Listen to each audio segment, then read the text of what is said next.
یہ نہیں کہ اچھا ہمارے یہ حکمران ہیں، ہمارے بعد جو یہ حکمران سے مسلط ہیں وہ خود سے کہہ رہے کہ پاکستان ٹوٹنا ہے اور سندھ اور اچھا یہ بلوچستان میں رکھوں سازش گا۔ یہ آپ نے مطلب سنا ہے ابھی حالیہ دنوں میں؟ عمران خان اس وقت پاکستان کے جمہور کا رابر ہے، لیڈر ہے۔ نیشنل سیکورٹی کونسل کا اجلاس تھا، یہ بھی سمجھنے ایک ربڑ سٹمپ تھی کہ المومن لا یلسا بالجوہر واحد مرتین، ایک مومن آدمی ماہ رمضان ہے ایک سوراخ سے 2 بار نہیں ڈسا جاتا۔ پاکستان پر حکومت کر رہے ہیں، یہ کہہ رہے ہیں کہ پاکستان نے ٹوٹنا ہے۔ 6 کے قریب علماء اکرام شہید ہو چکے ہیں، آپ کے اوپر بھی اس طرح کی رپورٹس جو ہے وہ آ رہی ہیں کہ آپ کی جان بھی خطرے میں؟ سائن کی ہے نا، اپنی زندگی اور موت پر سائن کی ہے وہ۔ میں جب آخر دم تک اس پہ کھڑا رہوں گا، آخر دم تک۔ مولانا فضل الرحمان صاحب کیا آپ کے ساتھ آن بورڈ ہوں گے؟ عوام سے جو لڑتا ہے وہ اپنے وطن کو بچاتا ہے۔ آج تک کوئی طاقت عوام سے لڑ کے جیت سکی ہے؟ حکومت ایک دھوکہ ہے آپ کو، اسی طرح ہے کہ ہر کام ایک دھوکہ فریب ہے۔ الیکشن لوٹتے ہیں وہ ملک کے ساتھ کھڑے ہیں، جو الیکشن پر ڈاکہ ڈالتے ہیں وہ ملکی مفادات میں کام کرتے ہیں۔ احمد نورانی نے ایک سٹوری کی، گھر میں چھاپا مارا گیا، ان کی والدہ اور ان کی بہن کو تشدد کا نشانہ بنایا گیا، ان کے بھائی 2 اغوا کر لیے گئے۔ لا تزر وازرۃ وزر اخری، کوئی کسی دوسرے کے گناہ کا ذمہ دار نہیں ہے، کوئی غلطی کوئی کرے بوجھ کوئی اٹھائے۔ بسم اللہ الرحمن الرحیم، السلام علیکم، میں ہوں سیبی کاظمی، آپ دیکھ رہے ہیں فیس بک اور یوٹیوب۔ میرے ساتھ سینیٹر علامہ راجہ ناصر عباس صاحب موجود ہیں، عمران خان کے تحریک انصاف کے اتحادی ہیں اور وفادار دوست بھی ہیں، ساتھی بھی ہیں۔ حالیہ دنوں میں جس طرح یہ ڈٹ کر خان کے ساتھ کھڑے ہیں اور جو مشکل حالات انہوں نے دیکھا ہے، بہت ساری ایسی چیزیں جو ان سے ڈسکس کرنی ہے۔ اپوزیشن کی جو بڑی بیٹھک ہوئی ہے، تمام جماعتوں کے ساتھ اتحاد کا معاملہ ہے، عید کے بعد تحریک کی بھی جو اس وقت بازگشت چل رہی ہے، قومی سلامتی کا جو اپوزیشن نے بائیکاٹ کیا، اس کا پہلا نتیجہ آ گیا ہے۔ وزیر دفاع نے اعلان کیا کہ فوجی آپریشن کی کوئی بات نہیں ہوئی، ابھی تک ہم سوچ نہیں رہے۔ اس کی وجہ کیا تھی؟ پاکستان کے حالات انتہائی سنگین ہو چکے ہیں۔ 2021 میں سیاحت میں پہلے نمبر پر ملک آج دہشت گردی میں پہلے نمبر پر آ چکا ہے بدقسمتی سے۔ اور اس وقت جو حالات ہیں وہ عدلیہ کے حوالے سے آپ دیکھیں مکمل طور پر کمپرومائز نظر آ رہی ہے۔ کل بڑی عجیب و غریب صورتحال ہوگی عمران خان کے کیسز میں۔ ایک طرف 3 رکنی بینچ جس میں سرفراز ڈوگر صاحب، ارباب طاہر اور جج اعظم خان سنیں گے، تو دوسری طرف جج سردار اعجاز اسحاق بھی انہی کیسز پر بات کریں گے۔ خان کی ملاقاتوں کو روکنے کا کیسز کا معاملہ ہے۔ احتجاج کو روکنے کے لیے اب تک حکومت نے 1 ارب 35 کروڑ روپیہ لگا دیا ہے، جس طرح سوشل میڈیا کو روکنے کے لیے 1.6 ارب ڈالر کا اب تک نقصان ہو چکا ہے۔ معیشت تباہ و برباد، 6.2% جی ڈی پی سے 0.9 پر ہم پہنچ چکے ہیں۔ اور اس وقت آرمی چیف آل شریف سعودی عرب میں، وہاں پر کیا امداد بھی کیا قرضے کی بات ہوگی۔ نواز شریف کے بیٹے پر برطانیہ میں کیس بھی ہو چکا ہے۔ لیکن تحریک انصاف کے اب حکمت عملی کیا ہوگی؟ اور سب سے اہم معاملہ جو بھی احمد نورانی صاحب صحافی، ان کے گھر چھاپا مارا گیا، ان کی والدہ اور بہن پر تشدد، 2 بھائی لاپتہ کر دیے گئے۔ علامہ صاحب سے ان چیزوں پر ڈسکس کریں گے۔ علامہ صاحب بہت بہت شکریہ سر، آپ نے جوائن کیا۔ سب سے پہلے ابھی جو اپوزیشن کی آپ کی بہت بڑی بیٹھک ہوئی، اب آگے لائے عمل تحریک انصاف کے ساتھ جو آپ کا اتحاد ہے اس پہ کیا بننے جا رہا ہے؟ کیا عید کے بعد کوئی بڑی تحریک شروع ہونے جا رہی ہے؟ بسم اللہ الرحمن الرحیم، آپ کا شکریہ اور آپ کے دیکھنے اور سننے والوں کی خدمت میں السلام علیکم ورحمۃ اللہ وبرکاتہ۔ دیکھیے، آپ جانتے ہیں کہ پاکستان اس وقت اپنی تاریخ کے بدترین بحرانوں سے گزر رہا ہے۔ پاکستان کی سالمیت اس وقت انڈر تھریٹ ہے، اس کو شدید خطرہ لاحق ہو چکا ہے، اور یہ جو کچھ بھی ہوا ہے یہ ہمارے موجودہ جو 47 کے حکمران ہیں اور ان کے جو ہینڈلرز ہیں، ان کو لانے والے ہیں، ان کی وجہ سے ہوا ہے۔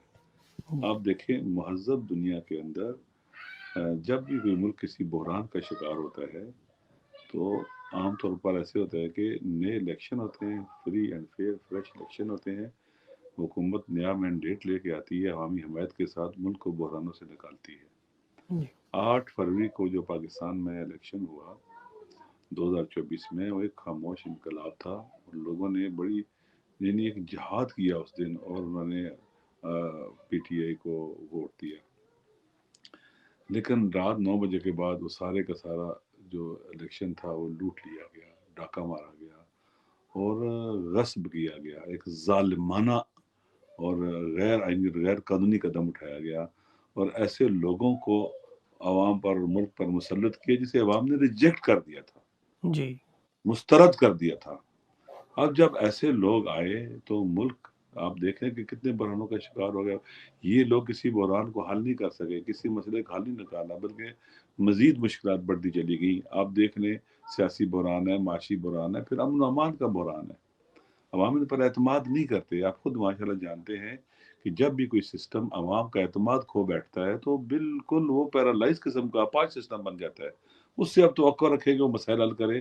لہٰذا ہماری نظر میں تمام مشکلات اور مسائل کی جڑ موجودہ جو حاکم طبقہ ہے وہ ہے.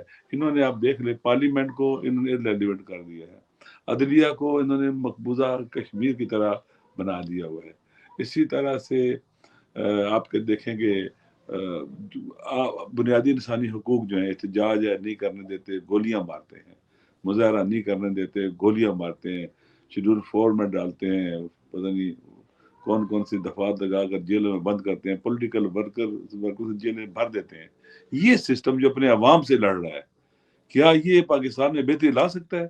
یہ جو انہوں نے ابھی نیشنل سیکورٹی کونسل کی میٹنگ بلائی تھی, اس میں دیکھ رہے ہیں انہیں کیا چاہیے تھا, کیا کرنا چاہیے تھا. پورے پاکستان کا مسئلہ ہے, پاکستان اپنی تباہی کی بربادی کے دہانے پہ کھڑا ہے, کسی ٹائم کچھ ہو سکتا ہے, حادثہ خطرناک حادثہ رونما ہو سکتا ہے.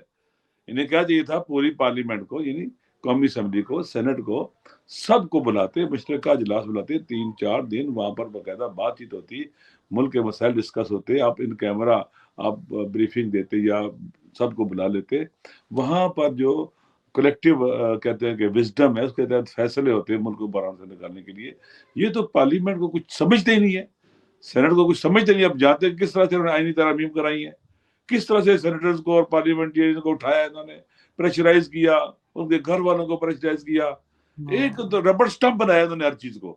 تو یہ جو نیشنل سیکورٹی کونسل کا اجلاس تھا, یہ بھی سمجھنے ایک ربڑ سٹمپ تھی جو ان کے اہداف اور مقاصد تھے, اس کو حاصل ان کو ایک لیجیٹیمائز کرنے کے لیے, ظاہری طور پر میک اپ کرنے کے لیے, لیگلائز کرنے کے لیے نہیں, ان کو لیگل ہونے کا میک اپ کریں, لیجیٹیمیٹ ہونے کا میک اپ کریں تاکہ لوگوں کو دھوکہ دیا جا سکے. جیسے یہ حکومت ایک دھوکہ ہے آپ کو, اسی طرح ہر کام ایک دھوکہ فریب ہے.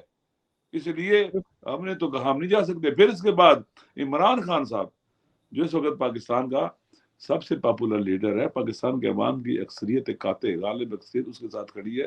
پاکستان اس سے ایسے ہے جیسے جب ڈیتھ ہو رہی ہے پاکستان کی, اس طرح کی صورتحال ہے. وہ پاکستان کو بچا سکتا ہے, پاکستان کے عوام کو انگیج کر سکتا ہے, جو ناراض ہیں ان سے بات کر سکتا ہے اور ملک کو صحیح ٹریک پر لگا سکتا ہے. اس کو آپ بائی پاس کر رہے ہیں تو کیسے کر سکتے ہیں آپ, کیسے سنجیدہ ہیں؟ آپ دیکھ لیں کہ مجیب الرحمان جب 1970 میں الیکشن ہوتا ہے, 1 سال اسمبلی کا اجلاس نہیں ہوتا, اس کو جیل میں بند کر دیتے ہیں, غداری کے پرچے اس پر کاٹتے ہیں, اگرتلہ کیس مشہور ہے.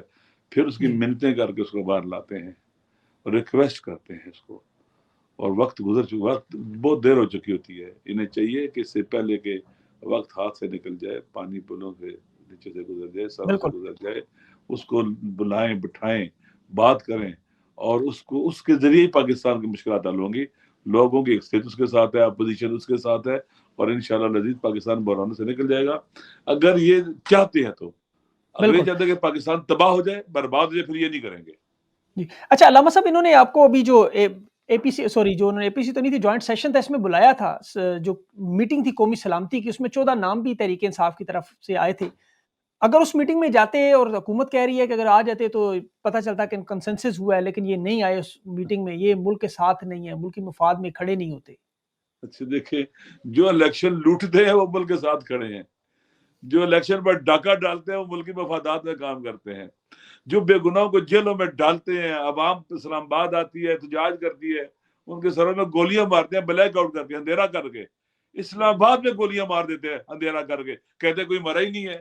اسلام آباد میں یہ ہوتا ہے, وطن کے بیٹوں کے ساتھ, اس ریاست کے بیٹوں کے ساتھ, ادھر پاکستان تخت میں آئے تھے, جب یہاں ایسا کرتے ہیں اندھیرا اور بلیک آؤٹ کر کے, کہتے ہیں پھر سب کچھ دھو دیتے ہیں, واش کر دیتے ہیں, تو جو دور دراز کے علاقے وہاں یہ کیا کرتے ہوں گے؟ یہ ملکی مفادات میں کام کر رہے ہیں. کیا ملکی مفاد ہے کہ آپ جس طرح سے الیکشن کے آپ آئین کی ترامیم کرتے ہیں, بل پاس کراتے ہیں, یہ ملکی مفادات میں ہوتا ہے؟ میرے خیال میں یہ ان کو زیب ہی نہیں دیتا یہ ملکی مفاد کے یہ نام لیں, نیشنل انٹرسٹ کی یہ بات کریں. یہ نیشنل انٹرسٹ کو پاؤں تلے روندنے والے, تباہ برباد کرنے والے, یہ حملہ ور ہے نیشنل انٹرسٹ کے اوپر بھی, اور پاکستان کی نیشنل سیکورٹی پر یہ حملہ ور ہے. ان کی وجہ سے پاکستان کی جو سیکورٹی ہے وہ تباہ برباد ہو رہی ہے. ان کو حق ہی نہیں ہے وہاں جاتے, میں نے پہلے کہا ہے, وہاں جاتے ہیں. ابھی ایک دو لوگ جو گئے ہیں وہ باہر آ کے کہہ رہے ہیں جی جو اعلامیہ دیا گیا ہے اس میں ہمارے ہم سے نہیں پوچھا گیا, ہمارے سائن نہیں ہے, ہمارے ساتھ بات نہیں کی گئی ہے. بھائی آپ وہاں جب گئے تھے تو پہلے سوچ کے جاتے. یہ ہمیشہ دھوکہ دیتے ہیں, سب کو بٹھا دیتے ہیں, تصویریں لے دیتے ہیں, بات چیت ہو جاتی ہے, اس کے بعد جو اعلامیہ دیتے ہیں ہم کو پوچھنا ہی نہیں ہے. پھر آپ بالکل باہر آ کے بیشک چینل پہ آ کے کہتے ہیں جی کہ او ہو ہم سے تو پوچھا ہی نہیں گیا, ہم سے تو بات ہی نہیں کی گئی. خدا بھئی آپ ایک بار دھوکہ کھائیں گے, آپ بار بار دھوکہ کھاتے ہیں. آپ نے پی ٹی ایم میں دھوکہ کھایا, بعد میں دھوکہ کھایا, الیکشنوں میں آپ خود کہتے ہیں کہ آپ کے ساتھ دھوکہ ہوا ہے. تو میرے خیال میں سمجھنا چاہیے کہ المومن لا یلسا بالجوہر واحد مرتین, ایک مومن آدمی ماہ رمضان ہے ایک سوراخ سے 2 بار ہی ڈسا جاتا. بالکل صحیح بات ہے, بالکل صحیح بات. اچھا اگر مومن یہ ہے بتائیں تو علامہ صاحب, ابھی آپ کی ایک ٹویٹ بڑی وائرل ہوئی, ریلیز عمران خان, وہ گلوبل ٹرینڈ بھی بنا پوری دنیا میں, اس کو آپ کو پتا پہلے نمبر پہ بھی آ گئی. پھر خان صاحب کے لیے آپ ایک قرآن پاک کا تحفہ بھی لے کر آئے لیبنان سے. لبنان یہ سے نہیں, تحفہ قوم سے اچھا قم سے معذرت کے ساتھ, وہ کیوں نہیں اڈیالہ جیل میں وہ قرآن پاک لے کے جانے دیا, اس میں ایسا کیا تھا؟ پہلی بات یہ ہے بینی و بین اللہ, اور رات کا وقت تھا میرے خیال میں ماہ رمضان ہے, ہر آدمی اپنے وطن کے بارے میں جو سمجھدار ہے پریشان ہوتا ہے. میں دیکھ رہا ہوں کہ یہ وطن کو نا خود زبردستی جو ہے تباہ برباد کر رہے ہیں. یہ پاکستان کو نجات نہیں دلانا چاہتے, پاکستان کو گروی رکھ رہے ہیں, پاکستان کو تباہ کر رہے ہیں, پاکستان کی طرف مایوسی اور نا امیدی پھیلا رہے ہیں. ہماری جو نیشنل پاور ہے اس کو بھی تباہ برباد کر رہے ہیں, ہر چیز کو تباہ برباد کر رہے ہیں. میرا وطن ہے, خدا نہ خاصہ کو کچھ ہو گیا تو میں اپنی شناخت کھو بیٹھوں گا, بالکل میں کہاں جاؤں گا؟ یہ تو چلے جائیں گے باہر, ان کے تو سب کچھ باہر ہے, ہم کہاں جائیں گے؟ ہماری آئیڈینٹی ہم سے چھین لی جائے گی, ہماری شناخت چھین لی جائے گی ہم سے, ہم کدھر جائیں گے؟ میں نے بیٹھے اس وقت سوچ رہا تھا تو میں نے کہا کہ عمران خان باہر آئے تو پازیٹیو فورسز جتنی بھی پاکستان کی ہیں ساری اس کے ساتھ مل جائیں گی اور پاکستان کو ہم بچا لیں گے. اس لیے میں نے لکھا بینی و بین اللہ. میرا وجدان یہ مجھے کہہ رہا تھا اگر وہ باہر آ جاتا ہے ہم سارے مل کر پاکستان کو بچا لیں گے, پاکستان کو آگے لے کے جائیں گے, باوقار ملک بنا دیں گے, اور انشاءاللہ پاکستان اپنے فیصلے خود کرے گا, اس کی داخلی خود مختاری ہوگی, اس کی عزت اور وقار ہوگا. اس لیے میں نے لکھا کہ release Pakistan, release Imran Khan to save Pakistan. بالکل.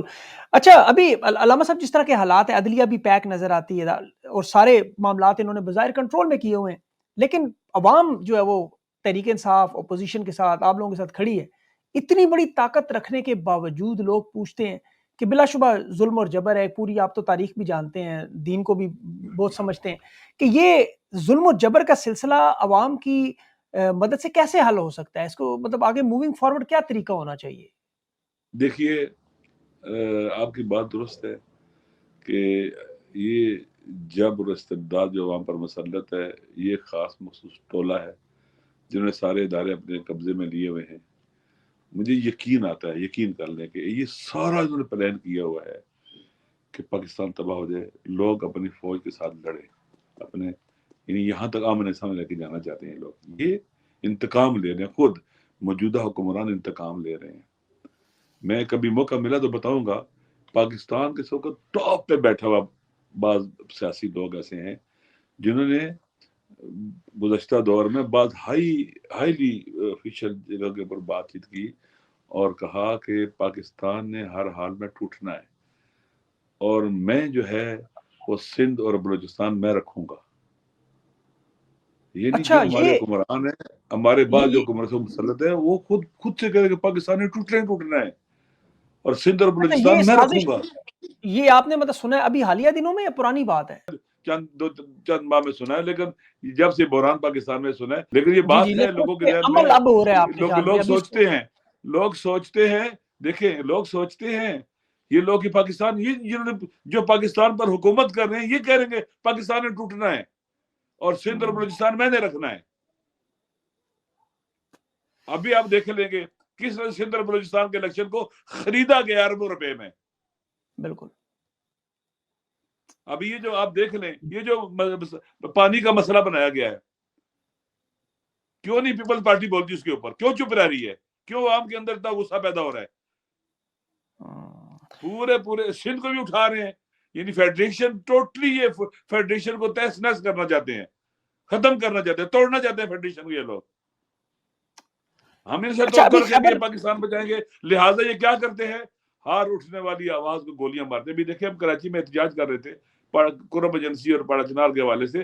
پیپل پارٹی کی حکومت ہے، انہوں نے ہمارے لوگوں کو سر میں گولیاں مار کے شہید کیا ہے، سیدھی گولیاں ماری ہیں، زخمی کیا ہے. سب لوگوں کے اوپر جو علماء بزرگان ہیں وہاں کے اوپر 780 کے پرچے کاٹے ہیں، اور ان کو جو ہے وہ ایف آئی آر کاٹ کے تو بعض کو جیل میں ڈالا ہے، بعض ابھی ضمانتیں کرا رہے ہیں. یہ فاشسٹ لوگ ہیں، ان کا عوام کے ساتھ کوئی تعلق نہیں ہے. یہ بظاہر ڈیموکریٹ ہے، جمہوریت کہتے ہیں، کوئی جمہوریت نہیں ان کے اندر. یہ خاندان ہے جو مسلط ہے عوام کے اوپر، کوئی کس نام سے، کوئی کس نام سے، کوئی کس نام سے. کوئی ڈیموکریسی نہیں ہے. ان کے بچوں میں کوئی اہلیت اور لیاقت نہیں ہے، کوئی میرٹ نہیں ہے ان کے اندر. فلانے کا بیٹا ہے لہذا سے ہے. یہ پاکستان کو توڑ رہے ہیں، یقین کر رہے ہیں پاکستان کو توڑ رہے ہیں. خدا کی پناہ مانگنی چاہیے اس طرح کی خیانت کا تصور کرتے ہوئے بھی، لیکن ان کا عمل یہی بتلاتا ہے. آپ دیکھیں عوام سے جو لڑتا ہے وہ اپنے وطن کو بچاتا ہے. آج تک کوئی طاقت عوام سے لڑ کے جیت سکی ہے؟ نہیں. عوام کو گولیاں مارتا ہے، اپنے بچوں کو جو پولیٹیکل ورکر ہے جیلوں میں ڈالتا ہے. ایسے جمہوری لوگ یا جمہوریت پسند لوگ یا ڈیموکریٹ لوگ ایسے کرتے ہیں. وہ تو کہتے ہیں کہ پولیٹیکل ورکر سیاسی جو جدوجہد کی ایک ریڑھ کی ہڈی ہوتا ہے، اس کی روح ہوتا ہے، اور آپ پولیٹیکل ورکر کو جیلوں میں ڈال رہے ہیں، جوان نسل کو تباہ برباد کر رہے ہیں، ان کا فیوچر تباہ کر رہے ہیں. پاکستان سے جوان بھاگ رہے ہیں، سمندروں میں ڈوب کے غرق ہو رہے ہیں، مر رہے ہیں، ان کو کوئی پرواہ نہیں ہے. یہ پاکستان کے جو ہے لائن ہے، یہ پاکستان کے قومی مفادات کے محافظ ہیں؟ نہیں، ایسا نہیں ہے. ساری کی ساری نشانیاں جو ہیں وہ یہ ہیں کہ یہ پاکستان کو واقعا جان بوجھ کر تباہی و بربادی کی طرف لے کے جا رہے ہیں. انتقام لے رہے ہیں پاکستان سے، پاکستان کو سزا دے رہے ہیں یہ لوگ. بالکل. اچھا علامہ صاحب یہ بتائیں، جو اب آپ کی تحریک ہے جو عید کے بعد ایک پرامن انداز میں عوام کو موبلائز کرنا، ظاہر ہے عوامی، آپ کو پتہ ہے ڈیموکریسی میں، جمہوریت میں یہی ایک طریقہ ہے کہ آپ عوام کو موبلائز کریں، سڑکوں پر لائیں. اس کے لیے مولانا فضل الرحمان صاحب کیا آپ کے ساتھ آن بورڈ ہوں گے؟ ایک تو یہ سوال ہے، اور دوسرا یہ تحریک جو ہے یہ عید کے بعد شروع ہوگی یا کیا لائے عمل کیا ہوگا؟ اس کی تھوڑی اگر تفصیل بتا دیکھیے اس کے اوپر نا باقاعدہ لائے عمل پہ ہماری گفتگویں ہو رہی ہیں. جو بھی دنیا کے عرف میں ہے، رائج عرف ہے، مظاہرے ہوتے ہیں، احتجاج ہوتا ہے، دھرنا ہوتا ہے، پریس کانفرنس ہوتی ہیں، سیمینارز ہوتے ہیں، جتنے بھی ہیں انشاءاللہ العزیز وہ سارے کے سارے ان پہ عمل ہوگا. ابھی ہماری ملاقات ہے، آج بھی بیٹھیں گے سارے لوگ، اور اس میں باقاعدہ طے کر رہے ہیں ایک مشترکہ ایجنڈے کو لے کے چلیں گے انشاءاللہ العزیز. تحریک تحفظ آئین پاکستان اپنا ایجنڈا خود بنا رہی ہے، اس نے بنا لیا ہوا ہے، اور اس میں کافی چیزیں آ گئی ہیں. باقی جو لوگ ہیں جن کو ساتھ لے کے چل رہے ہیں ان سے بھی بات کریں گے کہ جس چیز میں جو ساتھ دیتا ہے ویلکم کرتے ہیں. ممکن ہے بعض لوگ ہمارے ساتھ پریس کانفرنس میں ساتھ دے دیں، مثلا سیمینار میں ساتھ دے دیں، اور بعض اوقات وہ کہیں گے کہ اس وقت ہم مناسب نہیں سمجھتے. یہ بالآخر یہ نہیں، جتنا بھی ساتھ چل سکتا ہے اس کو ساتھ لے کے چلیں گے. اور انشاءاللہ لیکن تحریک تحفظ آئین پاکستان، مجھے امید ہے کہ پاکستان کے اندر ایک عوامی جدوجہد آئین کی سپریمیسی اور رول آف لا کے لیے انشاءاللہ بڑے اقدامات کرے گی، اور اس کا الٹیمیٹلی فائدہ ہمارے وطن کو ہوگا، اور پاکستان اس سیاہ رات ختم ہوگی، ظلمت کی رات، ظلم کی رات ختم ہوگی، اور عدل کا سویرا انشاءاللہ طلوع ہوگا انشاءاللہ. اچھا صحافیوں پر بھی اظہار، آپ کو پتہ ہے جو ان کی ڈیوٹی ہے، جو اپنا اظہار کرتے ہیں، خبریں دیتے ہیں. ابھی احمد نورانی نے ایک سٹوری کی، وہ ابھی آرمی چیف کے خاندان کے بارے میں انہوں نے ذکر کیا. سٹوری غلط ہے، صحیح ہے، اس کا تو ظاہر ہے آپ کو پتہ ہے ان کو باقاعدہ جواب دینا چاہیے. لیکن ان کے گھر میں چھاپا مارا گیا، ان کی والدہ اور ان کی بہن کو تشدد کا نشانہ بنایا گیا، ان کے بھائی 2 اغوا کر لیے گئے. آپ وہاں اسلام آباد میں موجود ہیں، یہ اس کو کیسے دیکھتے ہیں کہ یہ؟ دیکھیے میں بتاؤں آپ کو کہ ایک جوزف نائی کی کتاب ہے سافٹ پاور کے نام سے ہے، جی وہ پڑھنے والی ہے. اور اسی طرح سے اس کا ایک آرٹیکل ہے جو میرے خیال میں فارن پالیسی میں چھپا ہے، میں نے پڑھا ہے. اس میں انہوں نے، یا پروجیکٹ سنڈیکیٹ کے اندر ہے، ان دو میں سے کسی میں، دونوں میں، اس میں امریکہ کے الیکشن سے پہلے، پریزیڈنشل الیکشن سے پہلے، ایک انہوں نے کہا تھا انٹلیکچوئل سے کہ بھی آپ وہ لکھیں، ایسی تجاویز لکھیں جو پریزیڈنٹ کو جب وہ جیت جائے عمل کرنا چاہیے. اس میں انہوں نے سافٹ پاور کے اوپر کہا کہ امریکہ کو اپنی سافٹ پاور پر بڑا توجہ دینی چاہیے. سافٹ پاور کے جو انگریڈینٹس ہیں ان میں سے ایک جمہوریت ہے. جمہوریت کے اندر فنڈامنٹل رائٹس ہوتے ہیں، سول رائٹس ہوتے ہیں، بنیادی انسانی حقوق جسے آپ کہتے ہیں، اور آزادی اظہار ہوتا ہے، آزادی بیان ہوتا ہے، آزادی عقائد ہوتا ہے، فریلی انسان موو کر سکتا ہے، تنقید کر سکتا ہے، انتقاد کر سکتا ہے، اس میں وہ بھی لکھتا ہے. یہ چیزیں آپ کے ملک کی جو آپ اگر اپنا فنڈامنٹل رائٹس کو خیال رکھتے ہیں، آپ کی سافٹ پاور بڑھتی ہے، سول رائٹس ہیں، آپ لوگوں کو بولنے دیتے ہیں، فریلی موو کرنے، تنقید کرنے دیتے ہیں، احتجاج کرنے دیتے ہیں، وہ لوگ آپ کے خلاف ہی کیوں نہ ہو. اس سے آپ کی سافٹ پاور بڑھتی ہے. اور سافٹ پاور جس ملک کی نہ ہو، اس کی فارن پالیسی بھی کچھ نہیں ہوتی، کوئی اثر نہیں ہوتا اس کا، کوئی اس میں طاقت نہیں ہوتی. بہرحال تو ایک جو ہے نا اس کا ستون یہ ہے، اگر لوگ انتقاد کرتے ہیں، تنقید کرتے ہیں، سنیں، غلط بھی ہے تو سنیں، اس کا جواب دے دیں کہ ایسے نہیں ایسے ہے. میرے خیال میں اگر لوگوں کے بولنے پر آپ پابندی لگا دیں گے، اس سے خطرناک سب سے پہلا نتیجہ کہنے کے لگا کہ آپ کی سافٹ پاور، ایک کنٹری کی سافٹ پاور وہ ختم ہو جائے گی، وہ ویک ہو جائے گی. اور وہ کنٹری جس کی سافٹ پاور ویک ہو جائے، وہ اپنی اصل حفاظت نہیں کر سکتا، اپنے انٹرسٹ کو لک آفٹر نہیں کر سکتا. تو پاکستان کے اندر آپ کو معلوم ہے کہ اس وقت کوئی قانون تو ہے نہیں ہے نا. قرآن بھی کہتا ہے لا تزر وازرۃ وزر اخری، کوئی کسی دوسرے کے گناہ کا ذمہ دار نہیں ہے، کوئی غلطی کوئی کرے بوجھ کوئی اٹھائے اس کا. جو جرم کرتا ہے اس کو اس کی سزا دو. بیچارے رشتہ داروں کا کیا قصور ہے اس میں؟ اگر کسی نے غلطی کی ہے اس کو پکڑو، سزا دو، لیکن اس کی ماں بہن بھائی کا کیا قصور ہے؟ یہ میرے خیال میں قرآن کے بھی خلاف ہے، پاکستان کے آئین اور قانون کے بھی خلاف ہے، دین کے خلاف ہے، اور ایک عالمی عرف کے خلاف بھی ہے، اخلاقیات کے خلاف بھی ہے، انسانی قدروں کے خلاف بھی ہے. تو میرے خیال میں اس طرح کے اقدامات کرنے سے کوئی طاقت نہیں بنتی انسان کی، بلکہ وہ لوگوں کی نظروں میں اور کمزور ہو جاتا ہے. اچھا علامہ صاحب، ایک بڑا امپورٹنٹ سوال، حق کے ساتھ کھڑے ہونے کی قیمت دینی پڑتی ہے. آپ عمران خان کے ساتھ بڑی آپ کی دوستی بھی ہے، آپ اتحاد بھی ہے، اور آپ خان کے ساتھ محبت بھی کرتے ہیں. آپ کو بھی اس کی بڑی قیمت ادا کرنے، ابھی 6 کے قریب علماء اکرام شہید ہو چکے ہیں. آپ کے اوپر بھی اس طرح کی رپورٹس جو ہے وہ آ رہی ہیں کہ آپ کی جان بھی خطرے میں، اللہ تعالیٰ آپ کو محفوظ رکھے. لیکن یہ دوسرا معاملہ کہ آپ کو دہشت گردی کے ساتھ بھی جوڑنے کی کوشش کی جائے گی. آپ کس حد تک یہ عمران خان کے ساتھ کھڑے ہوں گے؟ آپ کو توڑنے کی دیکھیں کوشش بھائی، تو میں نے نا، اب میں گاؤں کا آدمی ہوں، میری بات پہلے سن لیں. انسان جب کوئی رشتہ ہوتا ہے نا، کسی کا شادی ہوتی ہے، بیٹی ہوتی ہے، کوئی رشتہ لینے آتا ہے، تو زبان سے، یا بہن کا، چھوٹی زبان سے ایک بار کہہ دیتا ہے ہاں ٹھیک ہے نا. وہ زبان جو ہے نا، وہ اتنا بڑا قدم اٹھاتا ہے. ایک خالی زبان سے کہتا ہے ہاں، کوئی لکھ نہیں دیتا ہے، وہاں کوئی قرارداد نہیں لکھتا کہ میں نے آپ کے ساتھ انگیجمنٹ کر دیا فلاں بچے کی، ٹھیک ہے. تو اس پر ٹھہرتا ہے، اس پر وہ کیا کہتا ہے، پہرا دیتا ہے. میرا عمران خان صاحب کے ساتھ ہم نے باقاعدہ ایک MOU سائن کیا ہے، ایک چیزیں لکھی ہے، اس میں 12-13 چیزیں ہیں. اس میں پاکستان کی خارجہ پالیسی کیسے ہوگی، داخلہ پالیسی کیسے ہوگی، پاکستان کے اندر باقی چیزیں جو ہیں، جو ملک کے اندر باقی مسائل ہیں، ان کا کیسے حل نکالا جائے گا، اس پر ہمارے سائن ہے. جب انسان سائن کر دیتا ہے نا ایک چیز پر اکٹھے چلنے کے لیے، تو گویا اپنی زندگی وہ گروی رکھتا ہے، اپنا سب کچھ وہ گروی رکھتا ہے. اگر کوئی شریف انسان ہے، اگر کوئی غیرت مند آدمی ہے، باوفا انسان ہے، تو ڈٹ جاتا ہے. تو میں نے اپنی زندگی، اور جو وہ سائن کی ہے نا، اپنی زندگی اور موت پر سائن کی ہے. وہ میں جب آخر دم تک اس پہ کھڑا رہوں گا، آخر دم تک کچھ بھی ہو جیسا کھڑا رہوں گا. مجھے سارے ساتھی بھی چھوڑ جائے نا، پھر بھی میں کھڑا رہوں گا، کیونکہ میں نے سائن کی ہے اس پہ. اور خان صاحب نے آج تک ان سائنوں کی وائلیشن نہیں کی، اگرچہ ان کے جو صوبائی حکومت ہے، وہاں کے جو وزیر اعلیٰ صاحب ہیں، ہمیں ان سے سخت گلہ ہے، ہمیں سخت تکلیف ہے قرآن کے اندر. اور ہمارے لیے انہوں نے آج تک کچھ بھی نہیں کیا ہے، کچھ بھی نہیں کیا انہوں نے ہمارے لیے آج تک. ہمارے دکھ درد تو، سختی اور مشکلات تو بڑھائی ہیں، لیکن ہمارا عمران خان سے تعلق ہے، وہ جیل میں ہے. ہمارا تعلق عمران خان کے ساتھ ہے. اور آج عمران خان عوام ہے پاکستان کے. اب پی ٹی آئی سے آگے لوگ نکل گئے، پی ٹی آئی میں نہیں بھی ہیں اور عمران خان کے ساتھ ہیں لوگ. عمران خان اس وقت پاکستان کے جمہور کا رابر ہے، لیڈر ہے، جمہور کا، ایک پارٹی کا خالی حصہ نہیں ہے. وہ پاکستان کے جمہور اس پر اعتماد کرتے ہیں، اور وہی پاکستان کو بچا سکتا ہے. انشاءاللہ عزیز ہم کھڑے ہیں. اور اس راستے میں، یہ سچائی کا راستہ ہے، حق کا راستہ ہے، وطن کو بچانے کا راستہ ہے، پاکستان کے مظلوموں کو ان کے حقوق دلانے کا راستہ ہے، فنڈامنٹل رائٹس لوگوں کو دینے کا راستہ ہے، پاکستان کے اندر رول آف لا کا راستہ ہے، آئین کی سپریمیسی کا راستہ ہے. اور اس لیے اس پہ ہم ڈٹے رہیں گے، کچھ بھی نہیں، کچھ بھی ہو جائے پیچھے نہیں ہٹیں گے انشاءاللہ العزیز.